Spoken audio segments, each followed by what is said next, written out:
ऐसा पहला शासक था जिन्होंने अभिलेख के माध्यम से जनता को संबोधित करने का प्रयास किया। उससे पहले कहीं पर अभिलेख नहीं होता था। वर्तमान में देखते हैं सड़क का निर्माण होता है, पुल पुलिया का निर्माण होता है, उस जगह जो है प्रतिनिधि का नाम लिख दिया जाता है। तो ये सिलसिला उससे पहले नहीं था, पर प्रथम बार जो है अशोक के द्वारा ही ला गया। तो अशोक के अभिलेख को अगर हम समझना चाहें तो अशोक का अभिलेख जो है वर्तमान में अगर देखें तो 40 से अधिक अभिलेख प्राप्त हुआ है। तो कहने का मतलब अगर ऑब्जेक्टिव में बनाकर पूछ ले अशोक के कितने अभिलेख प्राप्त हुए हैं, 40, ठीक है। उसके अलावा अगर बात करें अशोक के अभिलेख को जो है हम 3 भागों में डिवाइड कर सकते हैं। कितने भागों में? 3 भागों में। पहला भाग तुम्हारा हो सकता है शिलालेख, दूसरा हो गया स्तंभलेख, तीसरा गुहालेख। और तीनों चीज़ समझ लें अच्छे से। शिलालेख क्या होता था? जिन्हें पत्थरों पर अर्थात शिलाओं पर जो लिखवाया जाता था उन्हें शिलालेख कहा गया। उसके बाद जो स्तंभ यानी पिलर पर जो लिखाया जाता था उसे स्तंभलेख कहा गया। उसके बाद जो गुफाओं का निर्माण कराया जाता था उन्हें गुहालेख कहा गया। तो स्तंभ शिलालेखों की संख्या कुल 14 है। उसके बाद स्तंभ लेखों की संख्या 7 है। उसके बाद गुहालेखों की संख्या 3 है। इससे ऑब्जेक्टिव बना के कन्फर्म आएगा कि शिलालेखों की संख्या कितनी है? 14। स्तंभ लेखों की संख्या पूछे तो 7, गुहालेखों की संख्या पूछे तो 3, ठीक है। उसके बाद जो है अब समझते हैं शिलालेख के बारे में क्या पॉइंट्स है। उसके बाद स्तंभ लेख के बाद संबंधित क्या क्या क्वेश्चन बन सकता है, क्या क्या बनता है, सारे टॉपिक को लिखा गया। इसके अलावा कुछ भी अशोक से के अभिलेख से जो कुछ भी क्वेश्चन पूछा जाएगा ना, जरा भी छूटने वाला नहीं है, पूरा एक एक चीज़ निचोड़ निकाल के रखें, ठीक है। तो पहले शिलालेख के बारे में समझते हैं क्या क्या पॉइंट्स है, इंपॉर्टेंट पॉइंट्स को डाला गया यहाँ पर, ठीक है। तो पहला यहाँ पर लिखा गया है कि अशोक का जो शिलालेख था इसको प्रथम बार अगर खोजा जाता है स्टीफन थेलर के द्वारा। कब खोजा जाता है? 1750 में, ठीक है। उसके बाद अगर इसको पढ़ा जाना था, अशोक के अभिलेख को सर्वप्रथम किसने पढ़ा? जेम्स प्रिंसप ने पढ़ा। कब पढ़ा? 1837 ईस्वी में, ठीक है। उसके बाद अगर लिपि की बात करें, अशोक के द्वारा जो विभिन्न स्थानों पर शिलालेख, स्तंभलेख, गुहालेख का निर्माण करा गया, तो अब लाजमी है कि किस लिपि में करवाया गया था। वर्तमान में देवनागरी तो उस समय था नहीं। सबसे प्राचीन लिपि की अगर बात करें, सबसे प्राचीन लिपि जो है ना ब्राह्मी लिपि है, ठीक है। और ज़्यादातर अभिलेखों का निर्माण जो है ब्राह्मी लिपि में कराया गया। उसके अलावा और दूसरा था खरोष्टी लिपि, ठीक है। उसके बाद ग्रीक और अरमाइक, 4 लिपि में प्राप्त होते हैं अभिलेख। कौन कौन सा? ब्राह्मी, खरोष्टी, ग्रीक और अरमाइक। ब्राह्मी में याद रखना, अगर इससे क्वेश्चन पूछ ले कि अशोक अभिलेख जो है ज़्यादातर किन लिपियों में लिखा गया था? ब्राह्मी लिपि में। उसके अलावा जो खरोष्टी लिपि वर्तमान में जो पाकिस्तान क्षेत्र है उन क्षेत्रों में मिला हमें। कौन सा? खरोष्टी लिपि में लिखा हुआ अभिलेख। साथ ही साथ ग्रीक और अरमाइक जो है अफगानिस्तान क्षेत्र जो है ना, वहाँ से हमें मिला है। कौन कौन सा लिपि में लिखा हुआ अभिलेख? ग्रीक और अरमाइक। और एक बात इंपॉर्टेंट यहाँ से याद रखना, ऑब्जेक्टिव बना के पूछ लेता है कि ब्राह्मी लिपि का क्या विशेषता था? इसे जो है बाएं से दाएं लिखा जाता था। अभी जैसे देवनागरी लिपि में क्या करते हैं, इधर से इधर लिखते हैं, बाएं से दाएं और लिखते हैं, ठीक है। इधर से तीर एरो दिया गया है, समझ सकते हो। अब ब्राह्मी लिपि क्या होता है? इसे जो है बाएं से दाएं तरफ लिखा जाता है जैसे देवनागरी लिपि में। और क्या बताया, ज़्यादातर भाषाओं का निर्माण जो है ब्राह्मी लिपि से हुआ है। ब्राह्मी क्या हो गया? बाएं से दाएं, जैसे वर्तमान में देवनागरी लिपि में लिख रहे हैं, संस्कृत उसी तरह लिखते हैं। उसके अलावा जो खरोष्टी लिपि था, खरोष्टी लिपि जो है दाहिने हाथ के तरफ से बाएं हाथ की तरफ लिखा जाता है, यानी कि दाएं से बाएं की तरफ, इधर से इधर लिखते हुए जाता था, इधर से इधर, यहाँ एरो दिया गया है, ठीक है। दाएं से बाएं लिखा जाता था खरोष्टी। इससे ऑब्जेक्टिव बना के पूछा भी गया है बहुत बार एग्जाम में। और तो यहाँ तक क्लियर हो गया लिपि के बारे में। 4 लिपि, ब्राह्मी लिपि, खरोष्टी, ग्रीक और अरमाइक। तो ब्राह्मी लिपि को बाएं से दाएं तरफ और खरोष्टी को दाएं से बाएं तरफ, उधर से इधर, ठीक है। उसके बाद जो है याद रखना, इसका जो शिलालेख है सभी प्रशासनिक विषयों पर लिखा गया था। प्रशासनिक विषय क्या होता है? शासन का जो संचालन करता था, प्रशासन चलाता था। तो सभी शिलालेख का जो है विषय क्या था? प्रशासनिक था। मात्र एक अभिलेख हमें प्राप्त हुआ है, रुम्मीनदेई, ठीक है, रुम्मीनदेई, जिसका विषय आर्थिक है। आर्थिक मतलब समझते हो ना? आर्थिक मतलब जिसके अंतर्गत आर्थिक क्रियाकलाप, उद्योग, व्यापार, बिजनेस, ठीक है, कृषि इत्यादि किया जाता है, जिसके अंतर्गत रुपया पैसा का बात होता है, उसे आर्थिक क्रियाएं कहते हैं। तो याद रखना सभी लिपि अगर क्वेश्चन पूछ ले, शिलालेख जो हमें प्राप्त हुआ है, इनका जो अभिलेख प्राप्त हुआ अशोक का, किन विषयों पर लिखा गया था? ठीक है, प्रशासनिक विषय पर। किस विषय पर? प्रशासनिक, यानी कि प्रशासन कैसे चल रहा था उसके बारे में। और एकमात्र जो है आर्थिक विषय पर लिखा गया था। कौन सा अभिलेख का नाम पूछ लेगा तो क्या बताओगे? रुम्मीनदेई। कौन सा? रुम्मीनदेई। अब हम बताएं कि ब्राह्मी लिपि को बाएं से दाएं तरफ लिखा जाता है, खरोष्टी को दाएं से बाएं तरफ लिखा जाता है। तो हम क्या बताएं, ज़्यादातर अभिलेख जो है ब्राह्मी लिपि में लिखा गया था। तो 2 ही अभिलेख ऐसा है जिसे जो है खरोष्टी लिपि में लिखा गया। कौन कौन सा? एक है शाहबाजगढ़ी, दूसरा है मानसेहरा, ठीक है। अगर क्वेश्चन बना के पूछ ले ऑब्जेक्टिव में, निम्नलिखित में से कौन सा खरोष्टी लिपि में लिखा गया था? तो शाहबाजगढ़ी, ठीक है, शाहबाजगढ़ी। उसके बाद दूसरा जो है मानसेहरा। याद रहना चाहिए, हमेशा याद रख लो, जरा माइंड में थोड़ा सा प्रेशर तो याद हो जाएगा कि अशोक के द्वारा जो अभिलेख लिखवाए गए लगभग जो है ब्राह्मी लिपि में मात्र 2 ही ऐसे अभिलेख हैं जिन्हें खरोष्टी लिपि में लिखा गया था, और अदर जितना भी था ब्राह्मी लिपि में। तो अगर खरोष्टी लिपि की बात करें कौन कौन सा था, शाहबाजगढ़ी, दूसरा मानसेहरा। तो अगर ऑब्जेक्टिव तुम्हारे सामने पेश किया जाए, मानसेहरा जो है किस लिपि में लिखा गया अभिलेख था, खरोष्टी, या फिर कह देगा कि निम्नलिखित में से किस अभिलेख को खरोष्टी लिपि में लिखा गया था, शाहबाजगढ़ी दे दे या फिर मानसेहरा दे दे। ठीक है, तो यहाँ तक क्लियर। ये तुम्हारा शिलालेख के बारे में हो गया। एक बार रीड कर दे रहे हैं, शिलालेखों की संख्या कितनी है, 14, और इसका खोज जो है, शिलालेख का खोज जो है, यानी कि अशोक के अभिलेख का पता सबसे पहले किसने लगाया, स्टीफन थेलर ने लगाया। कब लगाया, 1750 में। अगर पढ़ने की बात आए तो सबसे पहले किसने पढ़ा, जेम्स प्रिस्प ने। कब पढ़ा, 1837 में। अब अगर बात करें कि अभिलेख जो लिखवाया कितने लिपि में, 4 लिपियों में। कौन कौन सा, ब्राह्मी, खरोष्टी, गिरिक और अरमाइक। ब्राह्मी लिपि, तो इससे यही याद रखना है, तो ज़्यादातर प्रांतों में जो प्राप्त हुआ है, अधिकतम अभिलेख किस लिपि में था, ब्राह्मी। उसके बाद खरोष्टी जो है किन क्षेत्रों से प्राप्त हुए, पाकिस्तान क्षेत्र से।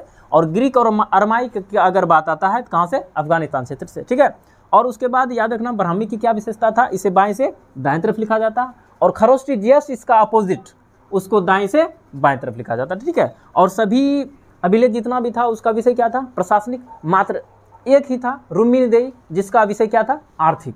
ठीक है, उसके बाद जान गए हम लोग जो है चूँकि इधर याद रखना जरूरी है, तो खरोष्टी लिपि जो है, खरोष्टी लिपि में लिखा गया अभिलेख मात्र 2 ही अभिलेख है, शाहबाजगढ़ी और दूसरा, ठीक है, मानसेहरा।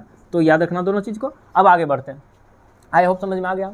उसके बाद स्तंभ लेख की बात करते हैं, तो स्तंभ लेखों की संख्या कितनी है, 7। कितनी है, 7।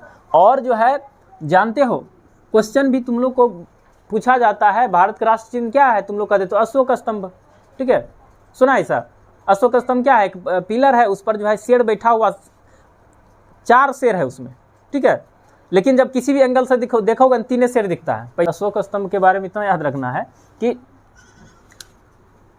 अशोक स्तंभ क्यों कहते हैं, स्तंभ का निर्माण किसके द्वारा करवाया गया था, अशोक के द्वारा। और यह जो राष्ट्र चिन्ह है, अगर बात करें कि भारत का राष्ट्र चिन्ह क्या है, अशोक स्तंभ। और अशोक स्तंभ में जो है 4 सिंह को दिखाया गया। कितने सिंह को, 4 सिंह है उसमें अशोक स्तंभ में, लेकिन किसी भी एंगल से देखने पर 3 सिंह ही दिखते हैं। इसलिए ऑब्जेक्टिव में अगर पूछ ले कि अशोक स्तंभ में कितने सिंह हैं, तो 3 मत मारना है, कितना मारना है, 4। तो किसी भी तरह से जाके देखोगे 3 ही दिखता है। ठीक है, फिगर दिखाएंगे अभी 3 ही दिखता है, इसलिए स्टूडेंट समझे ना, कंफ्यूज कर जाता है। तो इसमें 4 शेर है बैठा हुआ। ठीक है, और उसके बाद जो है ये राष्ट्र चिन्ह हो गया तुम्हारा अशोक स्तंभ। ठीक है, उसके बाद जो इसमें 4 और जानवरों का उसमें चित्र बना हुआ है, कौन कौन सा, घोड़ा, बैल, सिंह, सॉरी घोड़ा, हाथी, सिंह, बैल। इसको याद रखने के लिए बेहतर रूप से ऐसे याद रख सकते हैं, hello, HELO, hello. Hello, H मतलब क्या हो गया, हॉर्स, E मतलब हो गया एलिफेंट, L मतलब लायन हो गया, O मतलब ऑक्स हो गया। ठीक है, यानी कि 4 पशु का उसमें फिगर बना हुआ। ठीक है, याद रखना इस चीज़ को, क्या बोलेंगे, हेलो हेलो ऐसे तो बोलता है लोग सब। तो अगर अशोक स्तंभ में बात करें कितने सिंह हैं, 4 सिंह हैं, उसके अलावे और कितने पशुओं का उसमें चित्र बना हुआ है, 4। कौन कौन सा, घोड़ा, हाथी, सिंह और बैल। और इसको याद रखने के लिए हम क्या बताएं ट्रिक, हेलो सिर्फ याद रखना, क्लियर हो जाएगा। H मतलब हॉर्स, E मतलब एलिफेंट, L मतलब लायन, O मतलब ऑक्स। तो क्लियर हो गया। और इसमें जो है अशोक स्तंभ में अशोक का जो चक्र है उसमें कितनी तिलियां हैं, 24। तुम लोग को पता है ना, अपना जो तिरंगा है, तिरंगा के अंतर्गत जो है चक्र जो दिया गया है, ठीक है, उसको क्या कहते हैं, अशोक चक्र। ठीक है, और अशोक चक्र में क्वेश्चन पूछा जाता है कितनी तिलियां होती, 24 तिली। कहाँ से उठाया गया, इसी अशोक स्तंभ से उठाया गया है। ठीक है, तिरंगा में जो है अशोक चक्र है, उसमें कितना तिलिया, 24। बचपन से जानते हो, तो अब ये जान लो कि बचपन से जानता था उसमें 24 तिली होता है। तो कहाँ से है, लाया कहाँ से गया है इसे, अशोक स्तंभ से लाया गया है। और अशोक स्तंभ जो है कहाँ से प्राप्त हुआ है, सारनाथ से। कहाँ से, सारनाथ, जो कि बिहार में है। इससे बहुत बार क्वेश्चन पूछा गया है। ये हो गया तुम्हारा। उसके बाद एक जानते हो, कौशाम्बी और प्रयाग 2 ऐसा अभिलेख है जहाँ से रानी जो कारुवाकी था, अशोक का जो पत्नी था, उसके द्वारा दिए गए दान का पता चलता है। इसलिए इसे रानी का अभिलेख कहते हैं, कौशाम्बी और प्रयाग को। ध्यान दो, तो अगर क्वेश्चन पूछ ले कौन सा रानी का अभिलेख है, कौशाम्बी और प्रयाग। क्यों, क्योंकि कौशाम्बी और प्रयाग ऐसा अभिलेख है जहाँ पर रानी कारुवाकी, जो कि अशोक का पत्नी हुआ थी, ठीक है ना, इसलिए रानी बोले हम।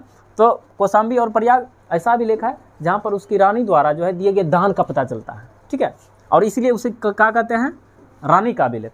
तो अगर क्वेश्चन पूछ ले इनमें से कौन रानी का अभिलेख है, क्या बोलोगे, कौशाम्बी या प्रयाग। आगे बढ़ते हैं। एक रामपुरवा स्तंभ लेख है बिहार में, चंपारण में। ठीक है, और बिहार के लिए, बिहार में इस स्पेशल चीज़ है, इससे बहुत बार क्वेश्चन बनेगा। और रामपुरवा अभिलेख जो है ये चंपारण जिले में बिहार में है, और इसका खोज जो है 872 ईस्वी में कार्लाइल ने किया था। तो ये बहुत इंपॉर्टेंट क्वेश्चन बन जाता है, बिहार से रिलेटेड है, खासकर बीपीएससी सब में जो है ना बार बार इसको पूछा जाता है, क्योंकि बिहार से रिलेटेड चीज़ों को पूछा जाता है उसमें। तो इसलिए याद रखना रामपुरवा स्तंभ लेख जो है कहाँ पर है, चंपारण बिहार में। अगर इसकी खोज की बात करें तो कार्लाइल ने किया था, कब किया, 1872 में। अब आगे बढ़ते हैं, एक और है बिहार से प्राप्त हुआ है चंपारण से ही, ठीक है, नंदनगढ़ अभिलेख, ठीक है। और नंदनगढ़ अभिलेख में क्या है कि स्तंभ पर ना मोर का चित्र बना हुआ है। अगर क्वेश्चन पूछ ले निम्नलिखित में से किस स्तंभ लेख पर मोर का फिगर बना हुआ है, तो कौन सा, नंदनगढ़ अभिलेख में। किसमें, नंदनगढ़ में। ये तुम्हारा क्लियर हो गया। तो देखो स्तंभ लेख का एक बार री कर दे रहे हैं, तो आगे बढ़ेंगे, लास्ट पॉइंट्स में चलेंगे।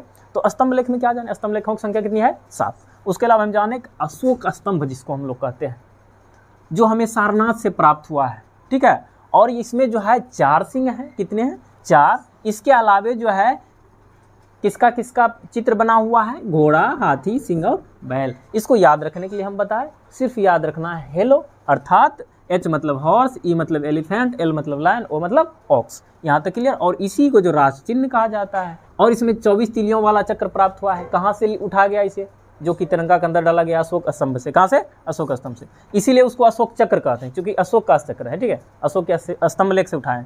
उसके अलावा जो है रानी का अभिलेख की बात करें तो कौशाम्बी और प्रयाग क्या है, रानी का अभिलेख क्यों है, क्योंकि इसे जो है इन कौशाम्बी और प्रयाग में उसके रानी द्वारा दिए गए दान का पता चलता है, इसलिए क्या कहते हैं इसे, रानी का अभिलेख। उसके अलावा जो है रामपुरवा स्तंभ लेख जो चंपारण बिहार में है, इसका खोज जो है कार्लाइल ने 832 में क्या था। और लास्ट में नंदनगढ़ अभिलेख जो चंपारण से ही प्राप्त हुए हैं, और इस पर जो मोर का चित्र बना हुआ, किसका है, मोर का। अब आगे बढ़ते हैं गुहालेख की तरफ। गुहालेखों की संख्या अगर पूछेगा तो कितना है, 3। कितना है, 3। और जानते अशोक ने जो है, याद रखना, आजीविकों को रहने के लिए, आजीवक संप्रदाय का संस्थापक तुम लोग को पता है ना कौन था, मखली गोसाल, ठीक है, जो कि वज्जी युद्ध में मारा गया था। तो वही आजीविकों के रहने के लिए जो धर्मगुरु हुआ करता था, उसको रहने के लिए ना बराबर की पहाड़ियों में, बराबर एक स्थान का नाम है, बराबर की पहाड़ियों में जो है 4 गुफाएं बनवाया था, जो गया में पड़ता है, बिहार में ही है, ठीक है। ये सब जाना चाहिए, घूमने के लिए देखना चाहिए। तो गया में ही है, ठीक है, बराबर की पहाड़ी में बना गया है। तो उसमें 4 गुफाएं, कौन कौन सा, लोमेश ऋषि गुफा, कर्ण चौपर, उसके बाद सुदामा गुफा, विश्व झोपड़ी। तो क्वेश्चन पूछ ले, विश्व झोपड़ा का निर्माण किसने करवाया था, अशोक ने। किसने करवाया था, बहुत इंपॉर्टेंट क्वेश्चन है, बहुत बार क्वेश्चन पूछा जाता है। विश्व झोपड़ा का निर्माण किसने करवाया था, अशोक ने। कहाँ पर करवाया था, गया में। और किन पहाड़ी में, बराबर की पहाड़ी में। किस पहाड़ी में, बराबर की।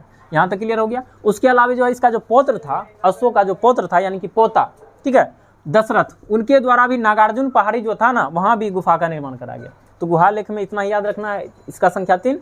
उसके बाद आजीविकों को रहने के लिए अशोक ने जो है बराबर की पहाड़ी में कितनी गुफाएं बनाए, 4। कौन कौन सा, लोमेश ऋषि गुफा, कर्ण चौपर, सुदामा गुफा, विश्व झोपड़ा। उसके अलावा इसके पौत्र जो था, कौन था, दशरथ। इन्होंने जो है कहाँ पर, नागार्जुन पहाड़ी में जो है गुफाओं का निर्माण कराया। अब लास्ट में स्तूप के बारे में देख लेते हैं। अगर स्तूप की संख्या अगर बात करें 84,000, लेकिन ऐसा असंभव लगता है, फिर भी हमें स्रोत है, तो हमको जानकारी मिलता है ऐसा।